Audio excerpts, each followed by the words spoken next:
Buenas tardes, seguimos con nuestras clases de filosofía en este canal de YouTube, plat.com, y después de analizar diferentes críticas de esa filosofía del martillo que lleva a cabo Nietzsche, que se declara un hombre dinamita, ¿no? Porque rompe con toda la tradición occidental, tradición moral, la tradición metafísica platónica, de la religión cristiana, la ciencia, el mismo concepto de verdad. Hoy nos vamos a centrar, en cambio, en la filosofía positiva, en los aspectos positivos, en la alternativa que ofrece Nietzsche, pues para dar una alternativa, valga la redundancia, para dar un sentido positivo pues a esa labor previa de crítica y de limpieza de toda esa tradición occidental para empezar desde cero a crear nuevos referentes y nuevos valores en la cultura occidental y en la filosofía. Vale, entonces vamos a ver con las diapositivas que hoy tengo preparadas cómo podemos explicar esa propuesta positiva, a ver si logramos entenderla, ¿vale? Bueno, entonces vamos a ver un poco con esos 4 recuadros coloreados en diferentes matices y tonos, vamos a ver cuáles son las propuestas que hace Nietzsche. En primer lugar, veremos qué significa la muerte de Dios y las consecuencias que eso trae relacionadas con el concepto del nihilismo. Eso va a conducir a 3 transformaciones del espíritu, representadas en la figura del camello, del león y del niño, que van a desembocar en la imagen o en el ideal o el modelo del nuevo ser humano, que sería el del superhombre. Superhombre que va a desarrollar una voluntad de superación personal, que llamamos voluntad de poder, y una voluntad de poder que se va a desarrollar en un marco conceptual no lineal, sino cíclico, que es lo que Nietzsche llama el eterno retorno de lo mismo, ¿no? o de lo idéntico. Y ese va a ser el desarrollo de nuestra clase de hoy. Vale, vamos a tener tiempo después de hablar un poco de las 2 obras que vamos a leer, hacer un planteamiento general y explicar en qué consiste esas 2 obras de las cuales vamos a analizar sus textos principales. Ya tendremos tiempo de explicar, decir cuál es el título y explicar en qué consiste. Muy bien, pues empezamos con la muerte de Dios. Vale, la muerte de Dios significa no que Nietzsche haya contribuido a que eso ocurra así, sino simplemente Nietzsche es el testigo, es el notario que constata y certifica pues que ese Dios que dio sentido global a nuestra existencia, que fue el fundamento de valor y de sentido para todos, pues ha desaparecido de la sociedad, la gente ha dejado de creer en él y ya no cumple ningún papel en una sociedad secularizada. Por tanto, Nietzsche constata, como digo, que en su época, estamos hablando del siglo XIX, pues Dios ha muerto, ¿no? Junto con otros intelectuales como el propio Marx, que dice que la religión es el opio del pueblo, o también como Freud, para quien la religión y el concepto de Dios era una ilusión infantil, ¿no? ¿Vale? Pues en esta época todos los grandes intelectuales constatan esa pérdida de la imagen religiosa de la existencia. Bueno, y con la muerte de Dios, pues muere también el espacio que ocupaba, el más allá, y ese como lugar de referencia vital. De manera que el nihilismo pues sería darse cuenta de que detrás de ese concepto de Dios estaba la nada, ¿no? El nihilismo viene de nihil, que en latín significa nada, por tanto el nihilismo pues niega que la vida tenga un significado, tenga un valor, de manera que ese nihilismo, ese vacío existencial que ahora descubrimos tras la muerte de Dios, era una situación en la que siempre habíamos vivido.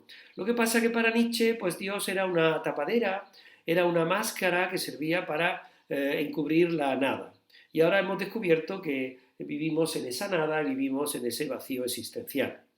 Se trata, por tanto, ahora de tomar conciencia de las graves consecuencias que esto tiene y que eso nos sirva de motivación y de acicate pues, para buscar nuevas tablas de valores, ¿no?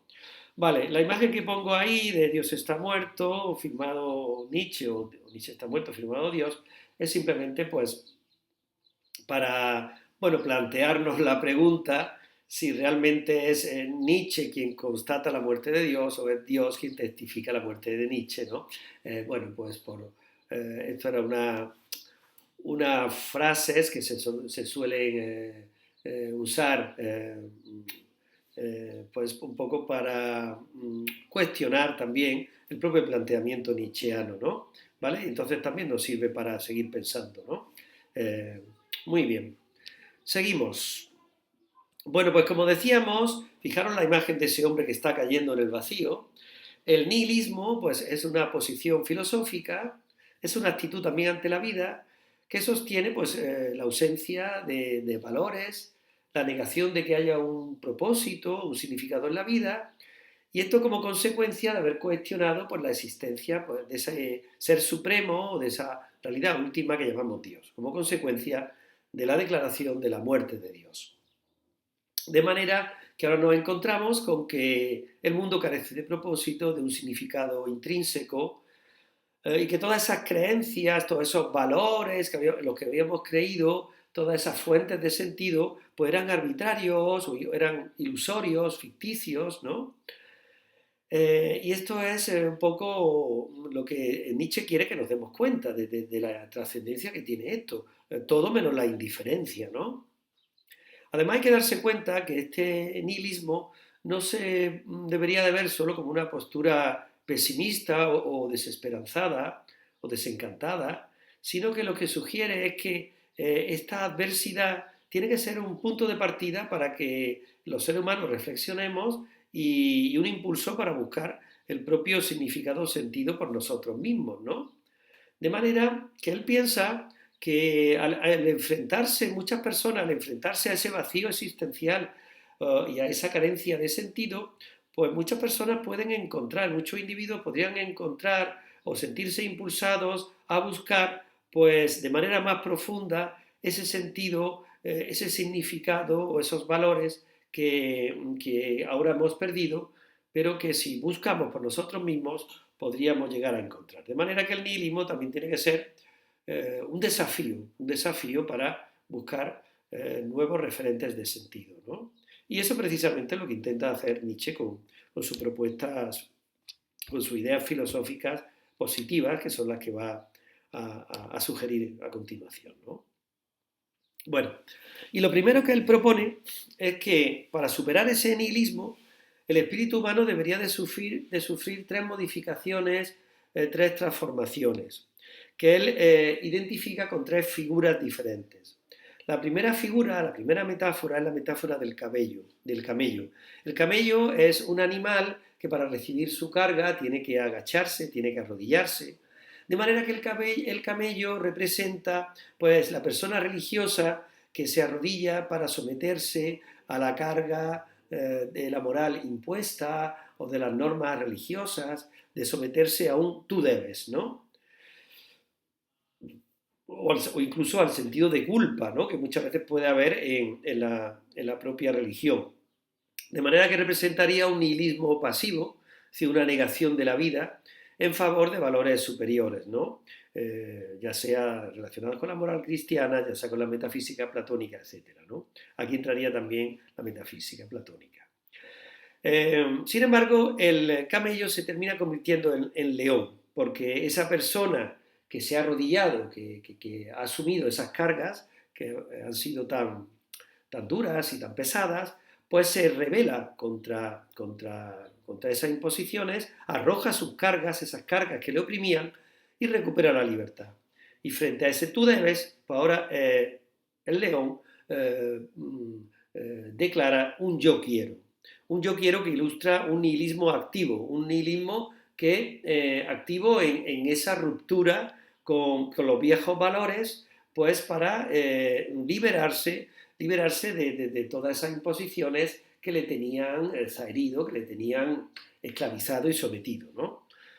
Y la tercera figura, pues es una figura ya un poquito más ingenua, un poquito más tranquila, menos rebelde, menos enfadada, que es el niño que representa pues la ingenuidad, el juego, ¿no? De manera que ahora la energía que antes gastábamos en la negación de, de esas normas que se nos imponían, ahora se centran en decir sí, sí a la vida, sí a la creación de nuevos valores, pero una creación lúdica que se desarrolle mediante el juego y que estaría representada en la figura del superhombre, que es el que vamos a analizar a continuación, ¿no? Bueno, de todas maneras, antes de analizar el superhombre, vamos a repasar estos tres momentos porque creo que es interesante tenerlos bastante claros, ¿no? De manera que esa triple metamorfosis, tal como vemos en esas imágenes, pues se representarían con esas tres figuras, camello, león y niño, por ese orden, ¿no? El camello representa las actitudes, recordemos, de la pasividad, de la resignación, pero también de la esclavitud de la persona. Y declara siempre un tú debes, ¿vale? Se declara o se caracteriza por la declaración o la afirmación de un tú debes, de un sometimiento a una norma ajena que me viene impuesta desde fuera y que por tanto estaría asociada a la heteronomía, a la norma que viene externa, eso significa heteronomía, ¿no? Aquí incluiríamos pues a diferentes tipos de personas, estarían los cristianos, los seguidores de la religión cristiana, estarían los socialistas o los seguidores del marxismo, que también se someten también a una forma de imposición que le viene de fuera, los budistas, todas estas corrientes de pensamiento, sabiduría, de alguna manera, para Nietzsche, pues representaría la figura del camello, ¿no? Que estaría representado, como pongo ahí abajo también, por una obediencia ciega a un fundador de una religión, a un líder, ¿no? Porque se ejemplifica la humildad, la humillación, porque se arrodilla siempre ante un amo, porque se somete, digamos, o el individuo se somete a la masa, se somete a la voluntad colectiva, ¿no? En ese sentido, ¿no? En el sentido de que el que se somete es el individuo, ¿no? Aunque uno busca la libertad colectiva, pero como individuo está sometido a la voluntad popular de una mayoría, ¿no? En función, pues, de una causa que le trasciende, ¿no? Bueno, por eso aparece la figura del león. El león siempre nos representa un animal fiero, un rebelde, luchador, depredador, ¿no? Por tanto, tiene que ver con la actitud de actividad, de lucha por la libertad, por quitarse del medio todas esas imposiciones y por liberarse de ellas. Por tanto, su declaración es un yo quiero que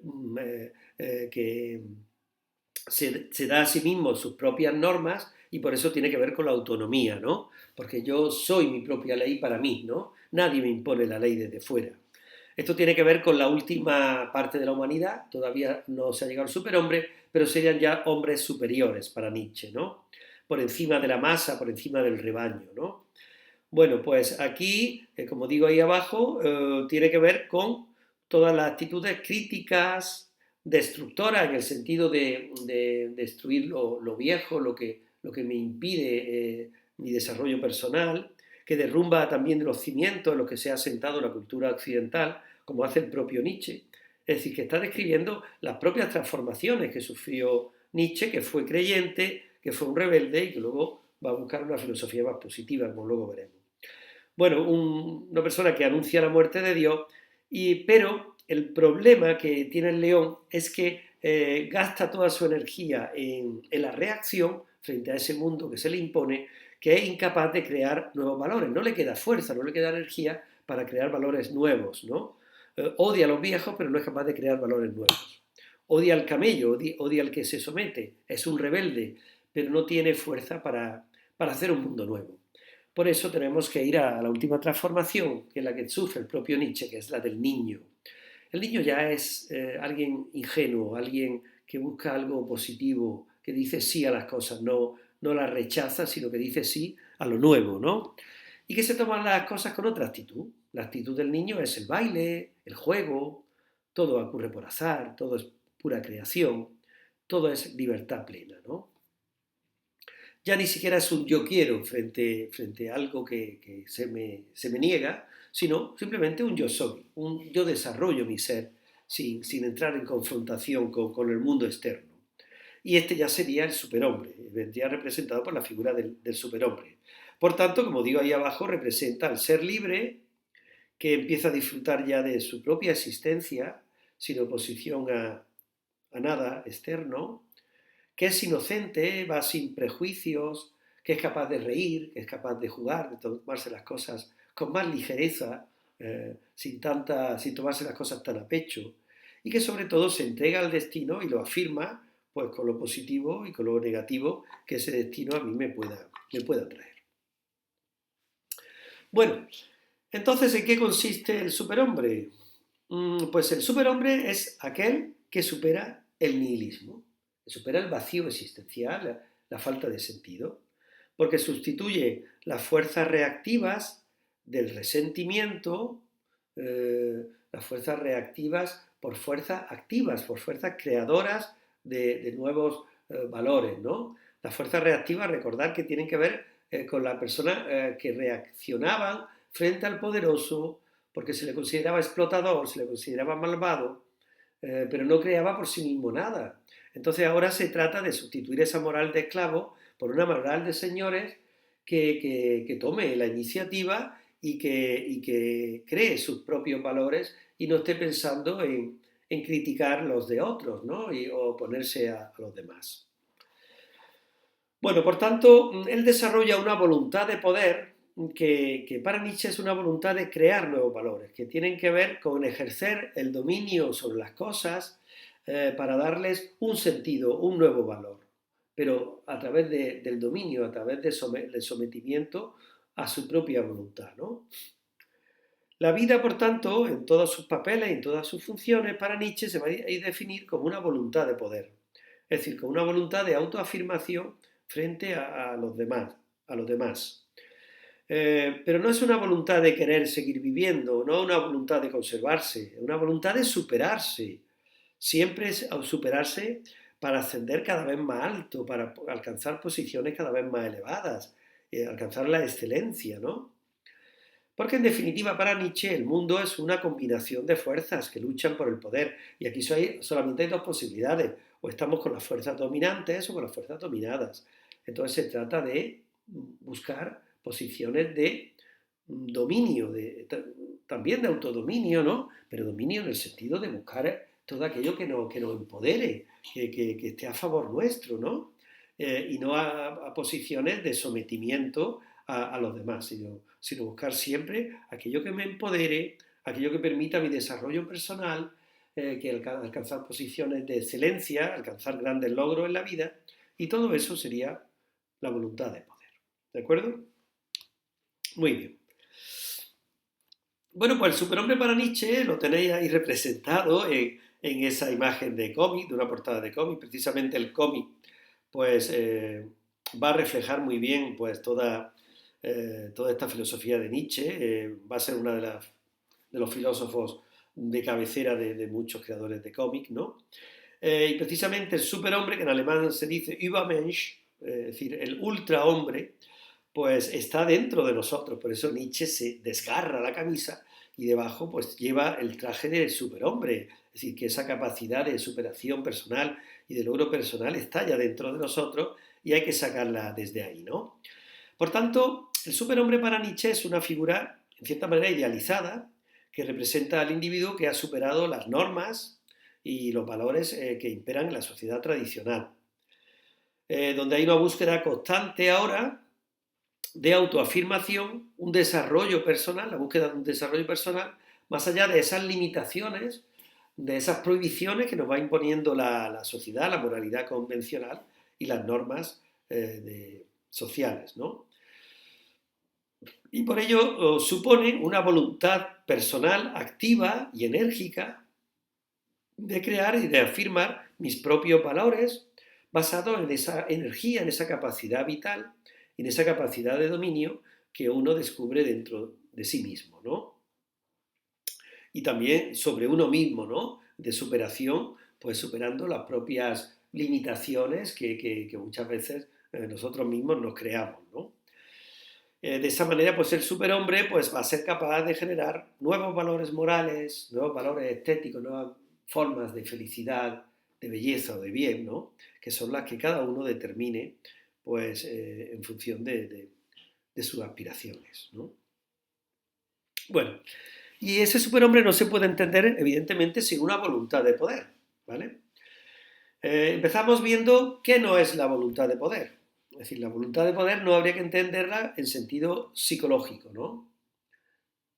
El afán del dominio por el dominio, ¿no? Por sentirse uno mejor dominando a otros. No se trata de eso. Hay que dominarse a uno, ¿no? Es decir, el referente es uno mismo, ¿no? Entonces, no sé, hay que entenderla en el sentido psicológico del afán de dominio sobre otros.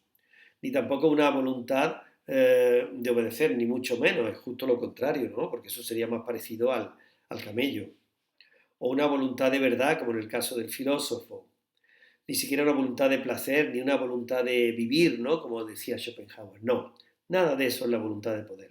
La voluntad de poder es una voluntad de querer ser más, querer vivir más, buscar la excelencia, querer superarse, ¿no? Mostrar la propia fuerza siempre creciente que hay dentro de nosotros, ¿no? Y eso supone una voluntad creadora de nuevos valores que uno encuentre dentro de sí, que uno sea capaz de aportar a la sociedad, ¿no? Y aniquiladora también de esos valores tradicionales que nos limitan, que nos frustran, que nos prohíben y que nos dicen que nosotros no vamos a ser capaces de nada de eso, ¿no? Pero para Nietzsche, más que una facultad humana, es un conjunto de fuerza o energía que se da en todo. Se da en el hombre, pero también se da en el mundo, se da en la vida misma, ¿no? Y todo eso está lleno de voluntad de poder. Todos los seres buscan una voluntad de poder llegar a más desarrollo personal y alcanzar posiciones más elevadas. Nietzsche lo identifica con la voluntad del alpinista, de querer subir cada vez más alto, para ver las cosas desde arriba, ¿no? La sensación esa de cuando uno ha subido a la cima de un gran monte o de un pico, ¿no? Primero, del valor del esfuerzo personal para poder llegar hasta ahí y luego de la satisfacción de respirar de ese aire puro y ver todo el horizonte y verlo todo por debajo de nuestros pies, ¿no? Ese afán de superación, ese afán de dominio es la voluntad de poder, ¿no? De subir y de ascender cada vez más alto. Él que estuvo tanto en los Alpes suizos y que pudo disfrutar de esas grandes vistas, seguramente sería un gran senderista, ¿no? Que recorrió muchas sendas en esos lugares maravillosos, pues él hablaba de la propia experiencia, ¿no? Del alpinista, que esa sería la imagen más bonita para entender qué entiende él por voluntad de poder, ¿no? Bueno, y esa voluntad de poder se va a dar en un eterno retorno, es decir, una visión cíclica del tiempo. El tiempo del cristianismo era un tiempo lineal, hay un pasado, un presente y un futuro, un tiempo que también se determina en función de la llegada del Mesías, de Cristo, ¿no? Todo es antes o después de Cristo, ¿no? Por tanto, hay una estructura lineal del tiempo, pero para Nietzsche no, para Nietzsche él habla de la visión cíclica del tiempo que se da, por ejemplo, en la propia naturaleza, en los ciclos naturales, ¿no? Que era una visión más primitiva, más antigua, ¿no? Bueno, pues según Nietzsche, la voluntad de poder no puede seguir hasta el infinito, ese ascenso, sino que hay una visión cíclica, ¿no? Donde las cosas se repiten y suceden una y otra vez. Pero claro, esto trae un par de problemas. El primero, que junto con las cosas buenas, la alegría y el placer, también volverían lo malo, volvería el dolor y el sufrimiento, si todo se repite. Y también el sentido, la objeción que se puede plantear es que esto le quitaría valor o sentido al propio esfuerzo. Porque otra vez esas etapas que hemos superado tendríamos que volver a superarlas una y otra vez y sería pues como el mito este de que tiene que subir la roca hasta la cima de la montaña, ¿no? Eternamente, ¿no? El mito de Prometeo, ¿no? Vale. Sin embargo, el propósito de Nietzsche no es otro que superar la finalidad trascendente de la vida. Se trata para Nietzsche de afirmar la vida tal como es de manera trágica y decir sí a la vida, digo sí a la vida una y otra vez, afirmándola en todos sus aspectos, en los buenos y en los malos. Y si la vida me gusta, pues que se vuelva a repetir tal como es. No me arrepiento de nada y que se vuelva a repetir en lo bueno y en lo malo. Y de aquí su célebre imperativo ético que viene a decir, quiere las cosas de tal modo que quiera su eterno retorno, ¿no? Afirma la vida y no te arrepientas de nada y lo que hayas vivido no te importe a repetirlo una y otra vez y volverlo a hacer una y otra vez, porque eso es la vida, ¿no? La voluntad de afirmación de todo lo que sucede. Bueno, para explicar este concepto tan difícil, que realmente es difícil, él dice que es un concepto que no es nada fácil, incluso puede producir cierto rechazo en un principio, él utiliza la metáfora del reloj de arena y lo explica de la siguiente manera. A ver, el conjunto de sucesos o de acciones que podemos experimentar y podemos llevar a cabo en el mundo es finito, como los granos de arena de un reloj, ¿no? Sin embargo, el tiempo es infinito. Entonces, si los sucesos son finitos y el tiempo infinito, aquí hay un problema. Cuando se agoten todos los sucesos posibles y la arena baje del reloj, el reloj se vacíe, ¿cómo podemos continuar en el tiempo para que no se acabe? Pues habría otra vez que volcar el reloj de arena, girarlo otra vez, para que todo vuelva a repetirse, para que todos esos acontecimientos se repitan y sea el eterno retorno de lo mismo o de lo idéntico, ¿no? ¿De acuerdo? Entonces, por eso, una y otra vez se tiene que volver a dar la vida, tenemos que volver a someternos a las mismas pruebas y a los mismos desafíos. Pero el principal desafío ético que nos lanza Nietzsche es que vivamos nuestra vida con tal intensidad que deseemos repetirla, que no nos importa repetirla una y mil veces. Y él nos dice precisamente en la Gaia Ciencia, el eterno reloj de arena de la existencia se invierte siempre de nuevo y tú con ella, granito de polvo. De manera que volveremos a repetir todo una y otra vez. Bueno, esto me recuerda a una película que es El Día de la Marmota, ¿no? Donde una persona repite continuamente el mismo día, un día detrás de otro, y va aprendiendo de eso, porque ya, claro, todo es previsible, porque lo había vivido anteriormente, eh, y de esa manera pues va aprendiendo y va desarrollando su... No es exactamente esto lo que nos dice Nietzsche, pero sí que tiene que ver con, con darle un valor al instante, un valor al momento presente, que realmente, como el mismo nombre indica, presente es un regalo, ¿no? Que no podemos despreciar y que tenemos una gran responsabilidad con nuestro propio presente de vivirlo con total intensidad y vivirlo con tal responsabilidad como para pensar que tuviéramos que repetirlo una y otra vez y vivirlo con total compromiso, ¿no? Porque claro, si el tiempo es lineal y desaparece luego y no importa, porque todo está en función de un futuro que va a redimir todo el tiempo, pues parece que no tiene el mismo valor que si el tiempo solamente se detiene en el presente y el presente pues nos obliga a comprometernos, a hacernos responsables de cada uno de esos instantes para vivirlos con total plenitud. Yo creo que esta es la idea de Nietzsche, ¿no? Lo que él nos plantea, el reto al que nos desafía, ¿no? Bueno, aquí os he querido presentar como Nietzsche, pues eso, una figura importante y una figura de culto hasta el punto de que es protagonista en muchos cómics, hay muchos libros de él, el Anticristo, así la Zaratustra, que, se, que se presentan en forma de cómic, los propios hechos de su vida, o ahí el superhombre, imitando un poco a Superman, ¿no? Vale, pues es interesante cómo es una figura de culto también en este sentido, ¿no? Que se ha hecho popular pues en los propios cómics y quería presentar pues, algunas portadas de cómics donde con cómics de bastante buena calidad, algunos cómics manga, ¿no? Pues presentan pues la figura de nuestro autor, ¿no? Vale, ya finalmente pues vamos a ver las dos obras que vamos a estudiar y que vamos a comentar. Y la primera se llama Aurora, cuyo subtítulo es Pensamientos sobre los prejuicios morales. Bueno, esta obra se publicó en 1881 y habría que decir que pertenece al periodo positivista o ilustrado de Nietzsche. Tiene muchos aforismos, se compone de 575 aforismos. Recordar que el aforismo es una fórmula filosófica breve que trata de un concepto, de una idea, ¿no? Y todos esos aforismos estarían distribuidos en 5 capítulos, a lo largo de 5 capítulos.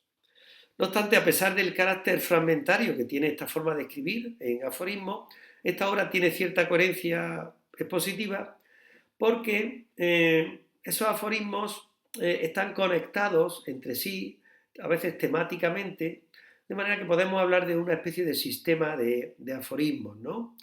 Donde el hilo conductor, en este caso, de esta obra, de todos esos aforismos, viene reflejado en el propio subtítulo que antes leímos, que es Pensamientos sobre los prejuicios morales. Aquí efectivamente habla de la moral y empieza a fraguarse el método genealógico, donde Nietzsche analiza el origen de nuestros prejuicios, el origen de nuestras valoraciones morales. Y Nietzsche parte de la hipótesis de que el origen de la moral pues es natural, no tiene nada que ver con una creencia trascendente. Por eso denuncia un presupuesto erróneo que nosotros tenemos respecto a las acciones morales y es pensar que somos libres, que somos agentes libres de nuestras acciones. Y en segundo lugar, también pues intenta aflorar una serie de creencias o supersticiones para descartar que nosotros actuemos también movidos por la obediencia de la tradición. Normalmente son otros motivos los que nos mueven a obrar que son un poquito más inconfesables, motivos inconfesables, como el provecho o el interés individual, etcétera, ¿no? De manera que él intenta como desmitificar ese carácter desinteresado que parece que tienen las acciones morales y que realmente no lo tienen, ¿no? Bueno, el tema principal evidentemente es la crítica a la moral cristiana que ha dominado Occidente, que es incompatible con el hombre libre y que él intenta salvar a esa moral, a la moral noble, a la moral caballeresca, pues de esa dominación de la moral, de una moral más decadente que iría en contra de los instintos de la vida, ¿no? De manera que todos estos temas son los que trata en Aurora. Y finalmente, para acabar ya nuestra clase, hay otra obra que se ha traducido de dos maneras, como el Gai Saber, también se ha editado como la Gaya Ciencia. Se refiere a una ciencia alegre o jovial, así la llama Nietzsche. Estaría formada por 4 libros de aforismos. Los llama libros, pero serían capítulos, ¿no?, dentro de esa obra, ¿no? Y luego hay un epílogo con poemas personales. La primera vez que Nietzsche publica poesía en sus obras filosóficas. Bueno, los 4 primeros libros se editaron en 1882. Y 5 años después, otras intuiciones filosóficas que fue desarrollando, 5 años después se hizo una segunda edición donde incorpora un quinto libro y una serie también de poemas, de obras artísticas que llama Canciones del Príncipe Vogelfrey. Bueno, esta obra también pertenecería a su periodo crítico ilustrado, pero ya, digamos, sirve de puente para el periodo de plena madurez que estaría representado por Así habló Zaratustra. Bueno, en el libro 1 analiza la historia de la moral, habla un poquito de la moral, el libro 2 trata del arte, pero lo más interesante viene a partir del libro 3, donde ya aparece la célebre frase Dios ha muerto, que se anuncia en el célebre aforismo del insensato, que es un loco que busca a Dios con una linterna en pleno día, que dice busco a Dios, y al final declara que entre todos lo hemos matado y que Dios ha muerto, ¿no? Donde aparece pues la crítica radical que hace Nietzsche a la metafísica, al conocimiento y a la moral. En el libro 4 aparece ya la parte afirmativa de la filosofía de Nietzsche, empieza con un tratado que tiene que ver con el amor fati, lo que llama Nietzsche amor fati, que es el amor al destino, la afirmación del destino tal como es, ¿no? Aparece un poquito la referencia al eterno retorno, aunque no demasiado, y el último aforismo dentro de ese libro cuarto, que se llama Incipit Tragedia, empieza la tragedia, donde hace referencia por primera vez a la figura de Zaratustra. Por eso digo que sirve de enlace o de puente con la obra, eh, el periodo de madurez, ¿no?, de Zaratustra. Y finalmente, pues el libro quinto, que se añade en 1887, o sea, 5 años después, pues contiene pensamientos ya posteriores que va madurando Nietzsche, ¿no? Vale, y con esto pues creo que es más que suficiente pues para terminar de explicar la filosofía de Nietzsche. Espero que haya quedado medianamente claro todos estos desarrollos filosóficos, todas estas intuiciones que tiene Nietzsche. Si tenéis alguna duda, si tenéis alguna propuesta, alguna sugerencia, por favor, hacérmela llegar, ¿vale? Lo podéis hacer también en mi canal de YouTube o personalmente o a través de mi correo. Y seguimos en contacto y seguimos filosofando con Nietzsche. Y pasaremos ya pues a aterrizar en esos textos, en esos aforismos, a ver cómo los podemos interpretar y cómo, qué partido y qué jugo le podemos sacar a todas esas ideas filosóficas. Bueno, pues muchas gracias y nos vemos en la siguiente clase de plat.online. Gracias.